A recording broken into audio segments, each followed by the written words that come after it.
Zataz Web TV. Cette semaine, on va parler de quoi? Eh bien, on va parler de nos bases de données, mais surtout de nos données tout court. Vous allez voir comment certains se sont fait un véritable business de votre login et de votre mot de passe. Inquiétez-vous, car moi, carrément, je me suis inquiété, j'ai retrouvé les miennes.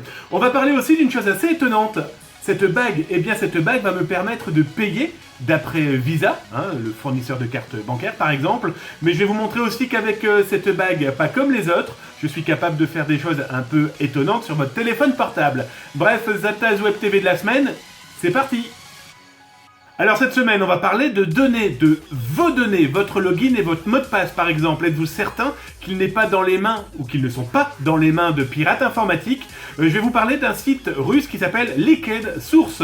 Je vous en ai déjà parlé sur zataz.com, mais là je vais vous montrer visuellement parlant comment moi j'ai retrouvé mes propres données, par exemple de Dropbox ou encore de Last.fm. Oui, car Last.fm c'est la nouvelle base de données qui est diffusée en ce moment sur l'internet. Eh bien ce sont des sites comme Liquid Source justement qui en font de la promotion. Peut-être que ça vous a étonné d'entendre parler de toutes ces bases de données qui fuitent en ce moment. Eh bien tout simplement ce sont des sites internet comme Liquid Source qui se font de la com. Tout simplement, comment ça fonctionne? Eh bien c'est malheureusement très simple.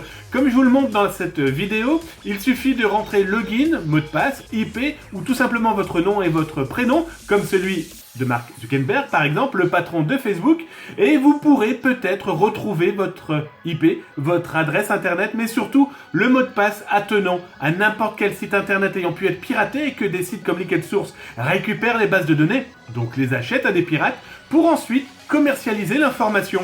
Alors eux, ils annoncent que c'est pour savoir si vous avez été piraté, mais soyons très clairs, pour 4 $ par jour par exemple, vous pouvez avoir l'intégralité des informations de personnes piratées, et malheureusement, peut-être qu'un pirate est en train de s'en servir.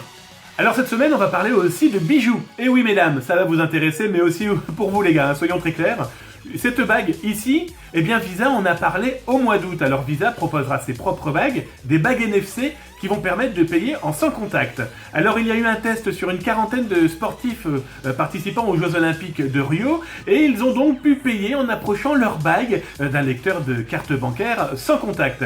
Alors on connaissait justement ces fameuses cartes bancaires sans contact avec la sécurité qui au départ n'était pas des plus folichonnes. Eh bien cette bague va être proposée à la vente aux alentours d'une cinquantaine d'euros. Et comme je vous le montre, eh bien elle permet donc de payer, mais surtout elle permet d'injecter un petit peu tout et n'importe quoi aussi dans un téléphone portable. Alors soyons très clairs, la bague que je vous propose, elle n'est pas celle de Visa. C'est une bague NFC que j'ai achetée pour 3 $ sur un site de commerce en ligne chinois. Et comme vous pouvez le voir, je peux injecter tout et n'importe quoi. Dans ma démonstration, c'est tout simplement mon site damienbancal.fr. Alors imaginez bien sûr qu'il est possible de faire, si je souhaite injecter, du beaucoup plus malveillant à partir de cette bague. Alors bien sûr, pour le moment, les tests sont en cours. Il faut bien sûr aussi que votre téléphone accepte le NFC. Mais prudence, maintenant, c'est peut-être un doigt qui pourrait vous faire mal. Allez, c'est sur cette vanne vaseuse que je vous laisse. Je vous dis à la semaine prochaine. En attendant, portez-vous bien.